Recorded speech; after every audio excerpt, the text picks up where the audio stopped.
Sultanımız Alaaddin Keykubat, Türkmen taifesinin isyankar ruhunu, yiğitlikleri gibi her daim onların halis tabiatına bağlamıştır.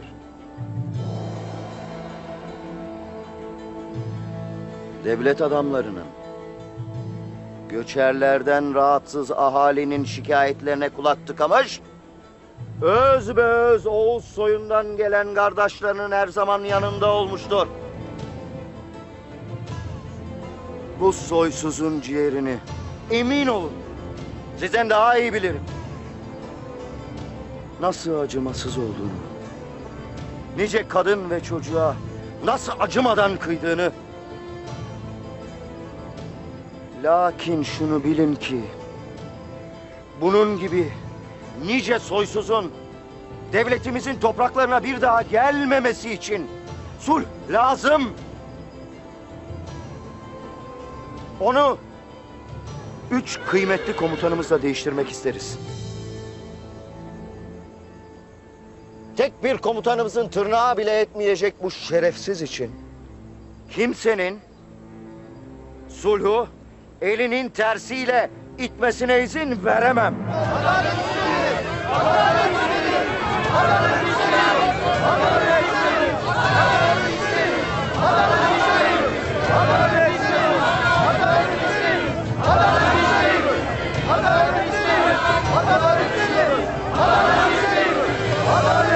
Beyim, görmez misiniz? Noyan'ı size veremeyiz.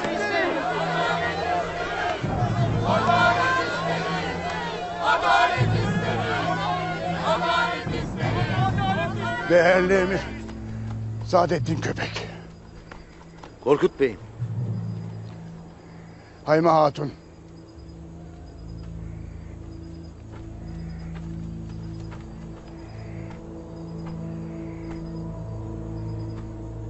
Noyan çok canımızı aldı.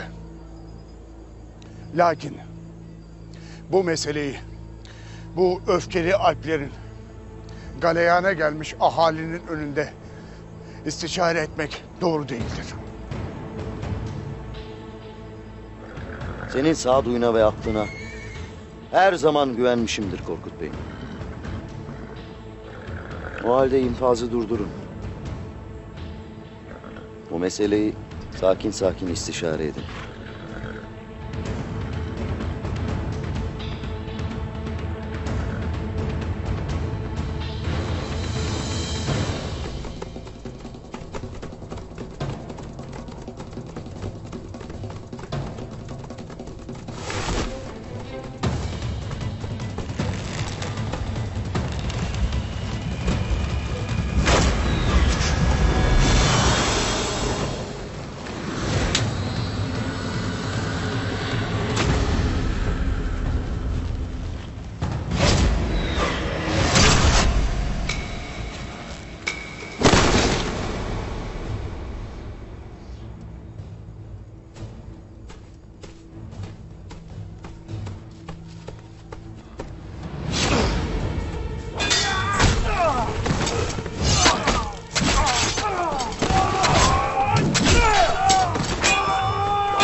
Bacım, kalk bacım.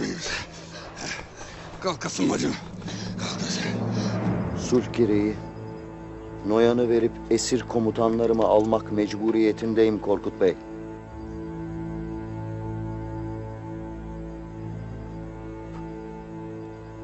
Aksi takdirde nice yiğit daha ölecek, telef olacak. Bu topraklarda sulhta hepten hayal olacak.